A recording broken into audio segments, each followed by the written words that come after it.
Allahu Akbar, Allahu Akbar, Allahu Akbar, Allahu Akbar.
Bapak, Ibu, Saudara yang insyaallah berkat Allah Subhanahu wa taala tidak henti-hentinya, mari sama-sama kita senantiasa bersyukur kepada Allah Subhanahu wa taala atas nikmat yang telah, sedang dan akan Allah terus-menerus kucurkan, anugerahkan kepada kita semua. Mudah-mudahan dengan kita bersyukur melalui lisan kita, yaitu menebar kebaikan, senantiasa menyenangkan ayat-ayat Allah, menggembirakan orang lain, menebar berita yang benar, memotivasi dan menyelesaikan masalah orang lain, maupun dengan segala tindakan, perilaku, akhlak kita dan amal-amal soleh kita. Mudah-mudahan dengan cara bersyukur kita itu kita termasuk yang kata Rasulullah Sallallahu Alaihi Wasallam sebagai abdan syakuran, yaitu hamba yang pandai bersyukur kepada Allah Subhanahu Wa Taala, yang kata Allah dalam Al-Quran jumlahnya hanya sedikit. Mudah-mudahan kita termasuk orang yang sedikit itu. Amin ya rabbal alamin. Bapak, Ibu, Saudara, adik-adik yang insyaallah dimuliakan Allah Subhanahu Wa Taala. Alhamdulillah Allah berikan umur kepada kita, kesehatan kepada kita, sehingga kita sampai di bulan Ramadan 1443 Hijriah ini. Mudah-mudahan umur kita, kesehatan kita ini sampai akhir Ramadan dan seterusnya, ya, sehingga dengan demikian kita mampu memanfaatkan Ramadan. Disebut memanfaatkan Ramadan karena apa? Karena nomor satu, Quran menyebutnya ya ayyuhalladzina amanu, wahai orang-orang beriman. Jadi yang diundang itu hanya orang yang beriman. Yang mau melaksanakan puasa ini hanyalah orang yang beriman. Kutiba alaikumusiyam kama kutiba alal ladzina min qablikum. Allah tidak menyebutnya kata Allah alaikumusiyam, tapi Allah menyebutnya kutiba alaikumusiyam, karena untuk menunjukkan bahwa puasa ini sesungguhnya sudah dilakukan oleh umat-umat sebelum ini. Para nabi juga sebelum-sebelumnya sudah mencontohkan puasa ini. Jadi puasa ini adalah ibadah yang tertua. Sejak Nabi Adam diberitakan dalam kitab kita, Nabi Adam itu berpuasa. Ada yang menyebutnya 3 hari, ada yang menyebutnya 30 hari juga. Nabi Isa sampai sekarang ini juga berpuasa. Sebelumnya Nabi Daud juga puasa, Nabi Musa juga berpuasa. Dan kemudian Allah melanjutkan syariat puasa ini sampai dengan umatnya Nabi Muhammad sallallahu alaihi wasallam. Nah, Ramadan itu cuma ada satu kali dalam 1 tahun. 1 kali dalam 1 tahun. Oleh karena itulah disebut dalam tema di spanduk atau di bannernya Masjid Al-Amanah, disebutnya adalah momentum. Karena yang disebut momentum itu tidak tersedia setiap saat, tidak selalu ada di setiap saat. Dia hanya ada setahun sekali. Yang setahun sekali inilah kemudian Allah meminta kepada kita, syahrul Ramadan alladzi unzila fil Qur'an hudan hudan linnas wa bayyinatin minal huda wal furqan. Faman syahida minkum syahra falyasum. Siapa yang melihat bulan Ramadan ini maka ya berpuasalah. Maka berpuasa. Ya, saya sedikit singgung dulu. Ada perbedaan orang melihat. Kalau benar-benar melihat ru'yah itu sampai ketemu hilalnya, nah itulah yang dilakukan oleh pemerintah. Karena hadisnya mengatakan dan ayatnya juga tadi mengatakan siapa yang melihat bulan Ramadan maka dia berpuasa. Hanya satu orang saja sudah melihat maka puasa seluruh negeri wajib itu. Jadi ada satu orang misalnya di Jawa Timur melihat satu orang disumpah sama Rasulullah, kemudian dia berkata benar, langsung kita puasa. Sesungguhnya harusnya begitu. Hanya satu orang saja melihat, dia yakin dan dia orang itu adalah orang yang lurus, orang yang benar, maka kita seharusnya berpuasa. Yang kedua, kalaulah kita juga mau berbesar hati, ibadah ini kan sesungguhnya agama ini adalah agama rahmatan lil alamin, agama seluruh alam, agama internasional. Dari segi namanya satu-satunya agama yang namanya adalah rahmatan lil alamin, agama ini agama internasional, agama dunia itu cuma Islam. Dari segi namanya itu Islam.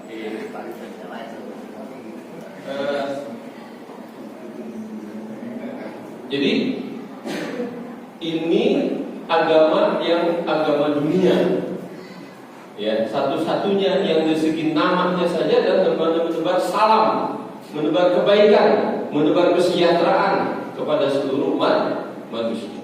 Kemudian misalnya begini, Arab Saudi menyatakan bahwa besok puasa, maka seluruh dunia harusnya puasa. Seluruh dunia, kan bedanya cuma 4 jam. Kita duluan, kita tunggu saja. Maka dengan itu seluruh dunia akan sama, kecuali yang beda 12 jam. Kita dengan Amerika itu beda 12 jam. Maka nanti Idul Fitrinya juga seluruh dunia sama. Seluruh dunia sama. Nah inilah agama yang rahmatan lil alamin, agama dunia, agama internasional. Maka agama Islam ini adalah bukan hanya agama internasional, tetapi agama sejak awal. Jadi kalau ada sejarawan bilang bahwa Islam itu muncul belakangan, itu adalah keliru. Agamanya Nabi Adam adalah sama, yaitu Islam. Terus Nabi Nuh semua agama itu sama. Nabi Isa itu agamanya Islam. Kenapa? Nabi Isa bilang, "Ishhadu bi anna muslimun." Saksikanlah oleh kalian bahwa saya adalah seorang Muslim. Itu Nabi Isa yang ngomong. Ini salah lagi. Ya kan? Ini agama bukan hanya mencakup dunia, tapi adalah sepanjang sejarah adalah yang benar adalah Islam. Sejak dari Nabi Adam sampai dengan sekarang. Oleh karena itulah diabadikan dalam Al-Quran. Nabi Adam ada diabadikan dalam Al-Quran sejak mulai Al-Baqarah ayat 30. Wa qala rabbuka lil malaikati inni ja'ilun fil ardi khalifah. Itu Nabi Adam itu khalifah yang pertama di muka bumi. Kan? Khalifah pertama di muka bumi. Itu khalifah. Oke. Lalu sampai dengan Nabi Isa, sampai dengan Nabi Muhammad, sepanjang sejarah itu sebenarnya agama adalah agama Islam. Oleh karena itu puasa, ya sejak dari Nabi Adam sampai dengan Nabi Isa dan Nabi Muhammad, itu semua para nabi mencontohkan puasa. Makanya disebut dalam tafsir tidak disebutkan Allahu alaikumusiyam, tapi disebut kutiba alaikumusiyam, untuk menunjukkan bahwa itu ibadah puasa itu adalah ibadah yang sudah dilakukan oleh umat-umat yang terdahulu. Itu dia. Kemudian asyam, kita bahas tentang puasa, yaitu menahan, tidak makan, tidak minum, menahan nafsu dari mulai terbit fajar sampai dengan terbenamnya matahari. Nah, oleh karena itu dibatasi. Nah, dibatasi juga menunjukkan bahwa Islam ini bukan agama yang memaksa. Kalaupun dia sakit, juga boleh tidak berpuasa. Cuma hitung aja yang memakruh hitung hari-hari yang sudah ditinggalkannya itu di faidatun min ayamin ukhra, kemudian disempurnakan puasanya yang kita sehat, kemudian yang lain dihitung diganti. Kemudian kalau orang dalam perjalanan boleh, silakan tidak berpuasa.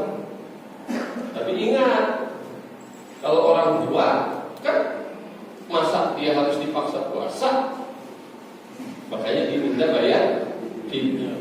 Makanya kata Allah, yuridullahu bikumul yusra wa la yuridu bikumul usra. Allah ingin bikin kemudahan bagi kamu, tidak pernah ingin kesusahan bagi kamu. Jadi ibadah kita ini tidak ada yang sulit. Ibadah kita ini semua dimudahkan oleh Allah Subhanahu wa taala. Dimudahkan oleh Allah Subhanahu wa taala. Mau sholat nggak bisa berdiri dulu, nggak bisa dulu berbaring, nggak bisa apa-apa, pakai kedipan mata juga nggak ada masalah. Gitu. Dimudahkan oleh Allah Subhanahu wa taala. Jadi nggak ada agama yang memaksa. Jadi ini ada kaitannya nanti, ada kaitannya. Maka disebut ya ayyuhalladzina amanu. Yang disuruh adalah yang punya komitmen kepada Allah Subhanahu wa taala bahwasanya Quran ini adalah hudan lil muttaqin, petunjuk dari Allah Subhanahu wa taala yang mesti diikuti oleh orang beriman. Oleh karena itu, orang yang berpuasa adalah orang meyakini bahwa Quran itu la raiba fihi. Allah adalah satu-satunya Tuhan, la raiba fihi, tidak ada keraguan di dalam ayat-ayat Al-Quran itu. Makanya dia puasa. Karena nggak ragu bahwa ini diperintahkan Allah dalam Al-Quran, maka kita puasa. Kita meyakini itu. Nah, kalau orang yang nggak meyakini, coba aja kita lihat. Orang yang tidak meyakini yu'minuna bil ghaibi wa yuqimuna sholata, tidak beriman kepada yang lain, coba aja. Mungkin puasa kelihatan sekarang di sini, di rumah, tapi di luar nggak puasa lagi. Itu katanya yu'minuna bil ghaibi. Nah, sekarang puasa tadi apa itu? Makan, minum ditahan, terus kemudian nafsu juga ditahan sampai dengan nafsu berhubungan dan seterusnya ditahan. Nah, pertama Allah informasikan dalam surah Ali Imran ayat 14. Zuina lin-nasi bisyahwat minan nisa wal banin wal qanatir minal dhahab wal fiddah wal khairil musawwamah wal an'am wal harth. Ada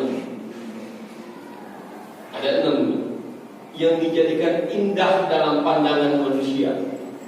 Indah dalam pandangan manusia.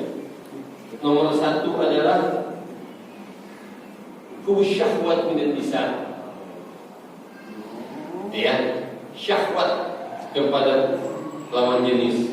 Kalau disebut minan nisa, kebalikannya sama aja, kira-kira gitu. Ya, nomor 1 itu yang perlu ditahan. Nah, minan nisa dalam arti yang luas, syahwat itu apa? Nafsu itu apa? Kalau Quran nyebutnya rumusannya inna nafsa la amaratun bisu, semua yang mengajak kepada keburukan itu namanya adalah nafsu. Yang kedua wal banin, senang, bangga kalau anak-anaknya sukses, sekolah di PTN, perguruan tinggi negeri dapat atau dapat beasiswa di luar negeri, kerja di tempat yang bagus-bagus, punya aset rumah, punya aset mobil, bangga dia. Apalagi anaknya banyak, semua sukses-sukses semua. Al-Banin juga bisa ditafsirkan bukan hanya anak, tapi punya pengikut yang banyak, yang hebat-hebat, yang tangguh-tangguh, yang perkasa. Wal qanatir muqantarati minadh dhahabi wal fiddah, yaitu yang ketiga punya harta baik emas maupun perak. Bu, senang nggak Bu kalau di jari manisnya ada cincin? Senang nggak Bu? Emas ya Bu ya. Pakai kalung, senang nggak Bu? Di apalagi gelangnya sejamreng di tangan, senang ya Bu ya? Wah senang bangga. Tapi ibu nawarnya juga bolak-balik itu. Ya gelangnya itu naik turun di lengannya itu. Iya. Bangga dia memamerkan itu. Walaupun nanti dengan zahabi wal fiddah, yaitu dengan emas maupun perak. 3. Yang keempat, wal khairil musawwamah, kendaraan. Orang senang. Ya, dia punya mobil, motornya yang bagus-bagus, mobilnya dikoleksi yang bagus-bagus. Ada orang yang koleksi mobil berapa banyak, ya kan? Ya kan? Sakit jiwa itu sesungguhnya dia. Ya, jangan dibilang itu orang sukses, itu orang sakit jiwa. Lah buat apa mobil nggak kepake cuma ada di garasi? Buat apa coba? Gak ada manfaatnya. Fungsi mobil kan untuk dimanfaatkan. Jadi jangan dianggap itu orang sukses. Nanti kita akan sampai puasa itu dengan ukuran orang sukses. Ya, dan sampai itu pada ini ilmunya ilmu sosiologi ekonomi namanya. Jadi wal khairul musawwamah. Kemudian apa lagi? Setelah itu walan am. Pengen binatang ternak. Punya derans. Kalau orang boleh ke sana. Punya ternak kambing, ternak sapi yang bagus-bagus segala macam. Termasuk yang ternak burung. Nah itu dia ya. Burung yang bagus-bagus, ternak ayam. Ada yang ikan senengnya begitu ya, yang bagus-bagus. Dia untuk itu dijadikan indah memang dalam pandangan manusia seperti itu. Kemudian yang keenam adalah al-harth, yaitu adalah perkebunan. Dia punya kebun sawit, dia punya kebun sawah, dia punya kebun durian, dia punya kebun banyak lagi. Itu pun dijadikan pandangan indah. Dan itu jadi obsesi manusia. Dan bahkan jadi ukuran sukses manusia. Kalau yang punya itu semua, itu udah pasti disebut sukses. Itu indah, jadikan obsesi. Nah, boleh kita punya itu semua, boleh. Tapi ingat yang pokok. Karena itu semua kata Allah, ya, disebutnya apa? Ayat Al-Imrannya seperti apa? Disebutnya dzalikal mata'ul hayatid dunya, itulah kesenangan sementara. Itu dia. Maka itu juga ada kemutan temporer, kesenangan yang sedikit. Wadal akhiratu khairul laka minal ula. Yang akhir, yang di akhirat itu balasannya lebih baik daripada yang di dunia ini. Nah itu harus punya keyakinan di situ. Harus punya keyakinan. Nah ini dia kejar semua, dia kejar. Udah punya cicil. Jadi ada orang yang hidupnya penuh dengan cicilan. Ganti mobil nyicil lagi, nyicil lagi, nyicil lagi. Ini anak muda, saya kasih tahu. Sepanjang kamu punya orang tua, sepanjang ibumu masih ada, bapakmu masih ada, jangan ribut sama cicilan. Kapan kamu membahagiakan orang tua kamu? Kapan?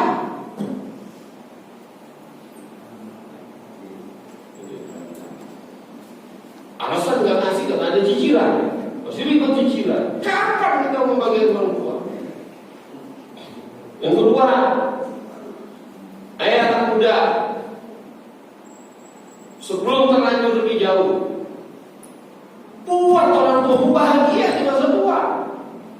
Buat orang tuamu jadi rajin ibadah, lebih senang ibadah.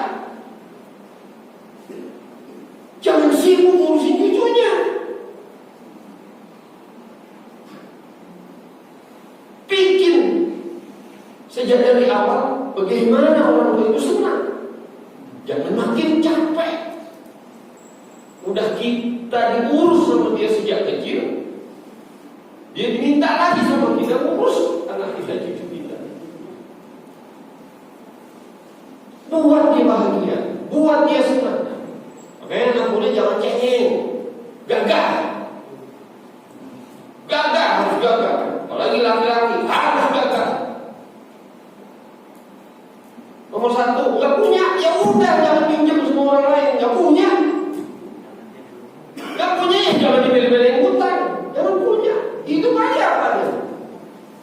Orang yang hidup apa adanya, tidak dipoles dengan make up, dengan pencitraan, itu pasti gagal hidupnya. Gagal hidupnya. Tapi kalau orang gagal karena hutang, itu semua gagalnya. Bohong gagalnya itu. Bohong. Oleh karena itu anak muda harus gagal. Selesaikan masalah keluarganya sendiri. Selesaikan. Nah, karena itu orang tua harus mempersiapkan diri. Ya, bagaimana mendidik anak-anaknya. Ini ada bab selanjutnya, nanti insya Allah kita akan sampaikan bagian dari bagaimana menebar nilai-nilai Islam dalam masyarakat. Salah satunya adalah mulai dari keluarga. Nah, ini jadi obsesi, jadi keinginan, sehingga sepanjang hidupnya dia mengejar ini. Padahal kata Allah, mata'ul hayatid dunya. Dan kemudian wallahu 'indahu husnul ma'ab, tempat yang sehebat-hebatnya, seindah-indahnya itu adalah sesungguhnya di sisi Allah. Di sisi Allah. Nah, kemudian ayat ini selanjutnya mengatakan bahwa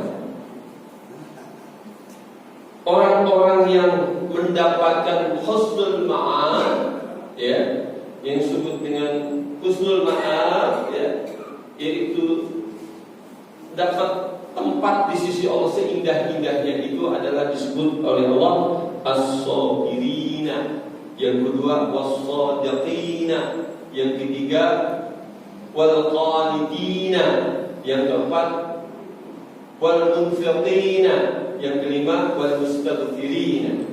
Itu yang lima. Itu yang dapat husnul ma'ab. Husnul ma'ab, ya. Nah, puasa ini mengajarkan kita sabar. Sabar menahan. Orang yang sukses itu biasanya yang mengambil ilmu puasa.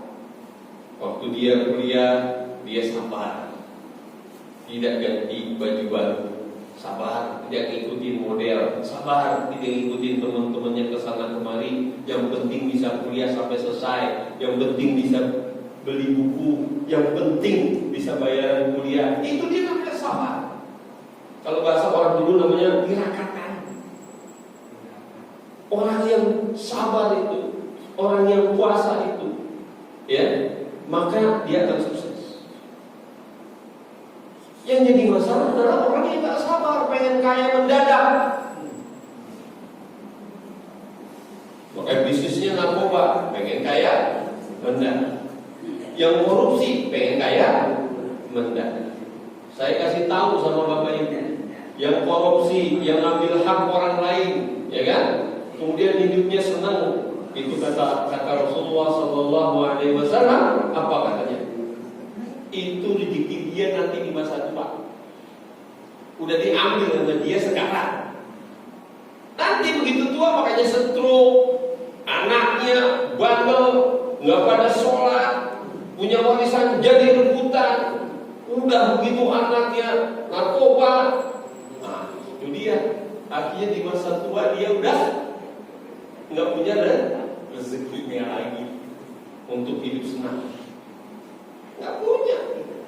Padahal kita di masa tua itu senang itu kenapa? Kalau punya keturunan yang sedap dipandang mata, qurratu a'yun. Sedap dipandang mata, qurratu a'yun. Jadi jangan salah. Jangan salah orientasi. Nah, puasa itu membuat kita punya orientasi, yaitu dunia akhirat. Bukan hanya dunia, tapi dunia akhirat.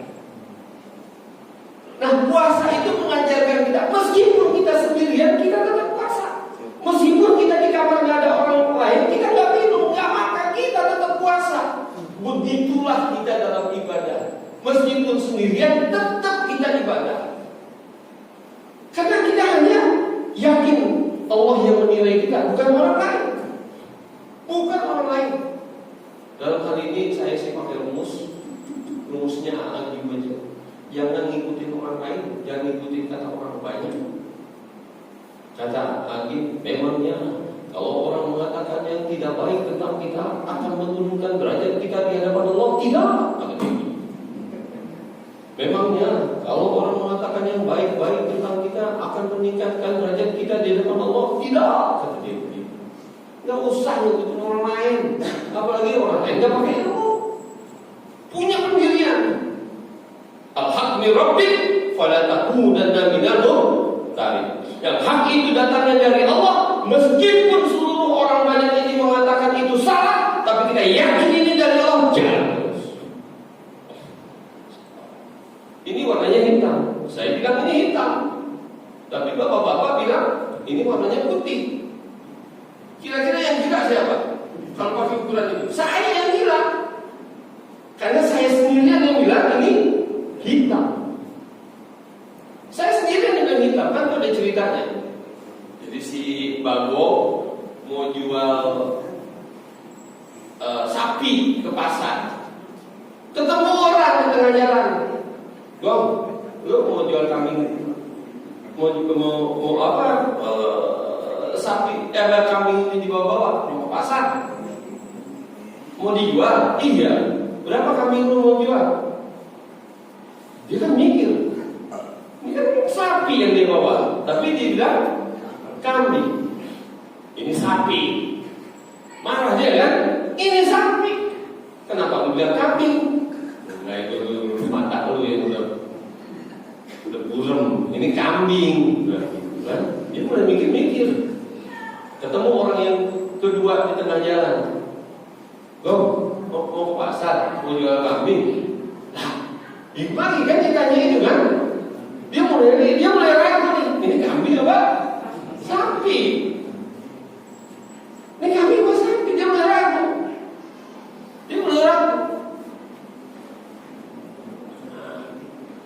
Dia bilang, udah jual aja sini kambing lu 2 juta. Udah kalau 3 juta dah, udah gua ambil. Hadirat masih bilang ini sapi, masih punya keyakinan. Ketemu orang yang ketiga dia setelah jalan lagi, dia bilang ini juga adalah kambing. Lepas tuh 3 juta. Ada sapi. Jadi kita itu disetting oleh lingkungan. Nah lingkungan kita yang disebut sukses itu yang punya ini punya itu tadi, sehingga kita semua terpengaruh. Orang kalau menyekolahkan anaknya itu sekolahnya yang kedokteran, kalau pikiran dia duit, gampang kerja. Komputer gampang kerja, pikiran ke duit. Kalau sekolah, kuliah, jurusannya adalah ekonomi, wah gampang kerja. Pikirannya itu. Pada cari ilmu untuk bukan cari duit. Nomor 1 cari ilmu kata Rasulullah supaya kita bisa menjadi orang yang bermanfaat bagi orang lain dengan ilmu kita. Bukan cari duit. Coba niatnya kita luruskan. Kita pakai niat dari Rasulullah. Niatnya nyekolahin anak kita ini supaya dia bisa bermanfaat dengan ilmunya bagi orang lain. Kira-kira kalau dia bermanfaat bagi orang lain punya kerjaan enggak? Pasti punya kerjaan. Kalau dia punya manfaat bagi orang lain pasti dibutuhkan nggak sama orang lain? Pasti dibutuhkan. Jadi salah orientasinya. Cari duit salah. Bermanfaat bagi orang lain dalam kerangka ibadah kepada Allah Subhanahu wa Ta'ala. Nah, jadi ini ada orientasi yang dirubah di puasa itu. Nah yang jadi masalah kita ini kan sholat ini kan untuk akhirat, tapi kita buat jadi dunia, sehingga kita namakan menduniakan akhirat. Menduniakan akhirat. Nah malu nggak sholat Jumat. Itu gara-gara malu karena sama orang nggak sholat Jumat. Malu lah nggak sholat di bulan Ramadan. Malu karena orang. Itu namanya menduniakan akhirat. Akhirnya tidak akhiratnya hilang. Yang benar akhirat mengakhiratkan dunia. Kita mana menduniakan akhirat. Yang benar adalah mengakhiratkan dunia.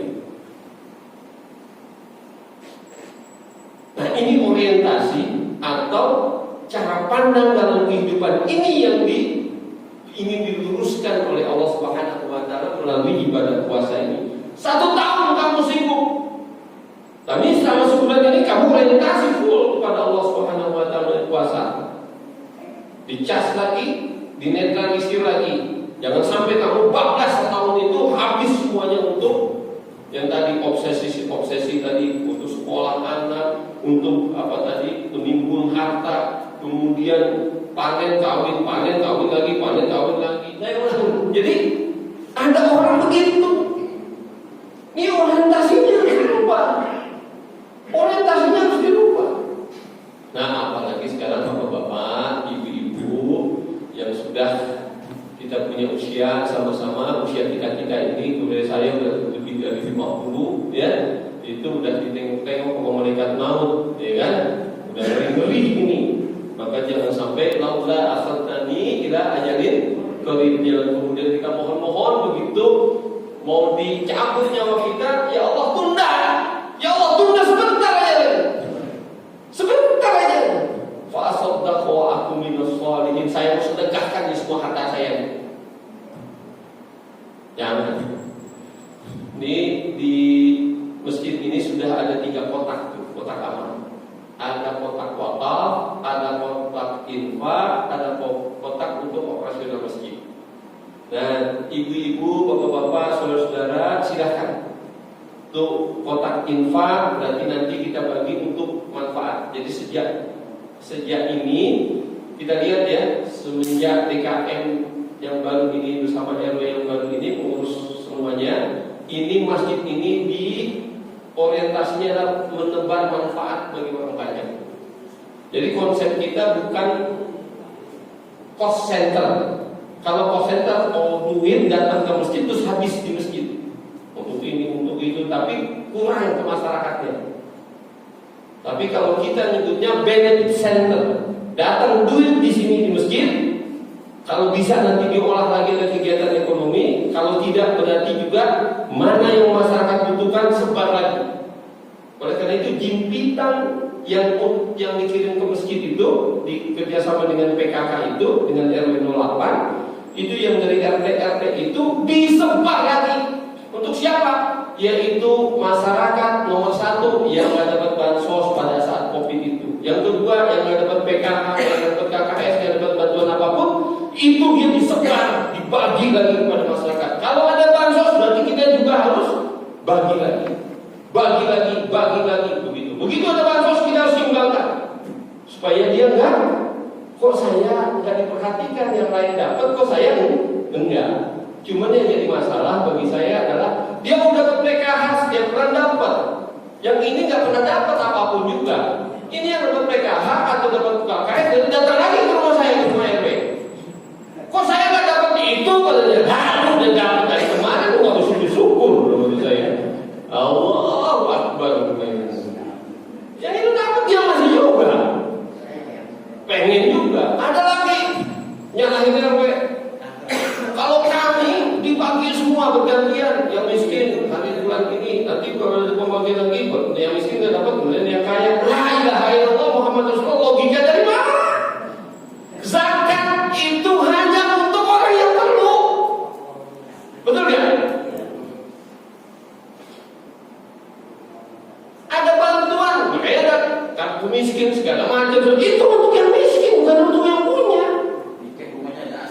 Tega banget orang itu yang menyambil jatah orang lain. Kan dia udah dapat, harusnya dia bersyukur udah dapat rezeki yang banyak, punya kendaraan, punya pekerjaan. Ini orang sudah tua nggak dapat apa-apa, kan kasihan. Nah, benefit center kita, dan tidak pernah kita potong sedikit pun dari bansos. Nggak pernah kita potong. Mau administrasi buat panitia nggak pernah kita potong. Karena kita tahu mereka itu lebih perlu. 10.000 aja dipotong bagi mereka. Masya Allah, 10.000 itu besar bagi mereka.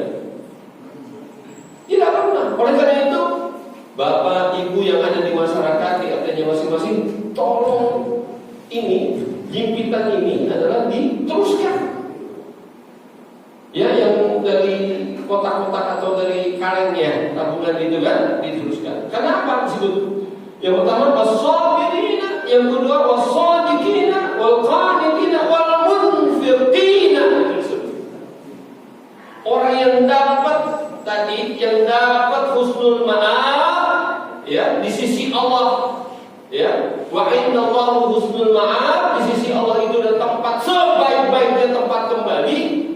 Itu adalah orang yang nomor satu, was-sabirina, yang orang yang sabar, yang was-sadiqina, yang orang beriman, yang pandangannya benar, yang ketiga wal-qanitina, yang senantiasa taat kepada Allah, yang keempat adalah yang wal-munfiqina, yang selalu menafkahkan. Nah, saya sedikit aja lagi. Nah, itu ada wakaf. Nah, wakaf ini untuk masjid masa depan ala mana? Enggak kita paksakan dengan waktu cepat, tapi kita nabung untuk masjid masa depan ala mana? Nomor satu, kita kebanjiran. Kalau kebanjiran, kita tidak punya tempat untuk mengungsi. Tadinya tempat mengungsi kan di masjid ini. Nah, masjidnya juga sekarang sudah mulai kebanjiran. Masjidnya mulai kebanjiran dan WC-nya nggak bisa dipakai. Mengungsi tapi WC nggak bisa dipakai kan jadi masalah. Oleh karena itu pelan-pelan sedikit-sedikit baru WC-nya doang yang ditinggikan. Alhamdulillah sudah selesai, WC ditinggikan. Nah, ini kita mau tinggikan supaya ini bisa jadi tempat mengungsi. Yang kedua, menjadi tempat kegiatan umum. Nanti pernikahan apa di sini. Kalau udah ditinggikan nanti yang ke atas tinggal disuruh. Jadi ini untuk pernikahan, mau seminar, mau acara banyak orang, ya di masjid ini. Jadi benar-benar seperti zaman Rasulullah, masjid ini adalah tempat berpusat, menebar manfaat, menebar kegiatan di masyarakat. Nah, oleh karena itu wakaf. Misalnya harga semen sekarang berapa? 55, Pak Andre. Berapa sekarang udah? Nah, mau semen udah berapa semen? Pokoknya itu wakaf semen satu apa namanya? Satu sak wakaf. Ada yang punya kelebihan rezeki, saya mau satu tiang. Nanti dia. Saya mau separuh daripada lantainya sama muluknya. Silakan, nanti dia. Lah itu ya Allah, ya Rabbi, berapa banyak pahala mengalir terus menerus kepada kita. Saya ingatkan satu ulama besar Betawi yang selalu saya kutip di sini, apa dia bilang dalam dalam memotivasi wakaf. Kata ulama Abdullah Syafi'i itu, Kiai Haji Abdullah Syafi'i itu apa katanya? Jangan pernah ente ketinggalan dalam kebaikan. Harta ente punya satu paku, itu paku harus tempel di tiap masjid. Kata dia. Jangan ketinggalan, hanya satu sak. Jangan ketinggalan. Yang mau 1 meter keramik, jangan pernah ketinggalan. Jangan pernah ketinggalan. Apalagi yang nanti udah 1 tiang 30 juta kalau sampai atas, ya bikin 1 tiang. Insya Allah luar biasa untuk masa depan generasi kita ke depan. Makanya gambarnya sudah dibuat, gambarnya walaupun nggak di zaman kita membangunnya, tapi udah kita rintis untuk masa depan masjid ini. Dan uang wakaf itu kalau pakai untuk operasional, dia untuk bagaimana masjid ini di masa depan benar-benar bermanfaat bagi masyarakat. Nah, ini adalah sebenarnya dari wakaf ini harus kita gunakan. Itu amal soleh. Karena kantor RW dipakai posyandu, pos bini dan seterusnya. Tapi alhamdulillah masjid sudah punya ruangan. Zaman Pak Hartoyo dengan Pak Trisno, Pak Haji Trisno dan kawan-kawan sudah bangun ini ruangan ini bisa dipakai semua untuk kegiatan-kegiatan yang tadinya kantor RW bisa dipakai di masjid, sehingga masjid itu warnanya untuk kegiatan masyarakat lebih bagus lagi. Nah, kalau jangan tinggalan wakaf. Sepanjang kita wakaf itu dipakai terus-menerus, itu akan mengalir pahalanya. Begitu kita mau diajak kubur, disiksa di kubur nggak jadi, karena ada kiriman wakaf itu lagi. Mau diajak kubur karena wakaf rekar doang, anak-anak ngaji di baca Quran nggak diajak lagi, nggak dapat siksa lagi, nggak jadi itu siksanya. Terus yang ngaji lagi bisa baca Quran, kemudian rutinkan dia baca Quran udah besar, dia pakai terus itu terus saya berlipat ganda kepada kita. Masya Allah. Karena itulah di dunia Islam jadi modern, seluruh dunia Islam jadi modern, itu karena wakaf. Al-Azhar karena wakaf, Fatimiyah kampus pertama di dunia itu karena wakaf, Umar bin Affan itu punya perkebunan itu karena bisa membuat masyarakat ini punya pekerjaan dan seterusnya itu karena wakaf. Sejarah wakaf dalam perang dunia itu dirampok lagi itu sama yang menang. Jadi wakaf-wakaf itu hilang lagi. Sama penjajahan wakaf-wakaf itu hilang lagi. Dan sekarang wakaf ini harus kita buat. Wakaf banyak yang harus kita lakukan, terutama untuk bagaimana masyarakat kita ini, nilai-nilai dalam masyarakat kita ini, nilai Islam ini terwujud. Dalam sopan santunnya yang paling kecil lah di dunia ini. Dimana ini sebenarnya yang paling bagus kita punya tempat sendal supaya kelihatan rapi semuanya. Nah besok-besok bapak-bapak, ibu-ibu kasih tahu juga sama anak-anaknya, masjid ini harusnya adalah orang yang tunduk pada Allah, yang suka kepada kerapihan, pada keindahan. Oleh karena itu sendalnya langsung yang dibuat susun yang rapi. Susun yang rapi menghadap langsung ke sana supaya kelihatan rapi. Sebenarnya nggak menghadap sana juga rapi, luar biasa. Ini kan orang udah ada sendal rapet, dia mau sendalnya masuk di situ digeser yang lain. Ya tidak ada Muhammad Rasulullah dengan saya. Iya, tolong semuanya. Ayo saya sih sebenarnya untuk contohin kepada generasi muda, anak-anak. Kita contohkan yang tua-tua, kita contohkan. Begitu masuk masjid, susun yang rapi, langsung menghadap keluar. Kenapa menghadap keluar? Terutama apalagi orang yang sudah tua, biarin aja dia menghadap ke situ karena dia susah. Untuk membungkuk aja susah. Nah kita yang ngebalikin. Kita yang satu puasa ini adalah membuat orientasi kita diluruskan kembali. Bahwa orientasi kita bukan hanya dunia, tapi dunia akhirat. Hasanah fi dunia, hasanah fil akhirat. Itu dia. Yang kedua, bahwa orang yang diberikan oleh Allah husnul ma'ab, yaitu kesenangan yang berlimpah ruah di jannahnya Allah Subhanahu wa taala yang lebih berharga daripada isi dunia ini, adalah yang wasabirina, yaitu orang yang niatnya, pikirannya, yang benar tindakannya, dalilnya jelas. Wal qanitina, yang selalu taat kepada Allah Subhanahu wa taala. Yang keempat, yang munfik disebutnya munfiqina, yaitu orang yang senantiasa berinfak di jalan Allah Subhanahu wa taala. Yang kelima adalah mustaghfirina bil ashar, yaitu orang yang senantiasa minta ampun sebelum datangnya fajar. Jadi bapak-bapak datang ke masjid, kemudian sebelum kita sholat atau sebelum subuh kita berdoa kepada Allah, itu adalah waktu-waktu yang mustajab. Minta ampun kepada Allah itu yang utama. Jadi kalau bapak pergi haji, tawaf, jangan minta rezeki, bukan soal anak itu. Minta ampun dulu, itu yang utama. Minta ampun dulu, itu yang utama. Rezeki belakangan. Minta anak-anak yang bagus, soleh dan soleha, itu yang diduluatkan. Bukan minta rezeki rumah, bisnis, bukan. Itu dia, minta ampun kepada Allah, keluarga yang soleh dan soleha, dan seterusnya.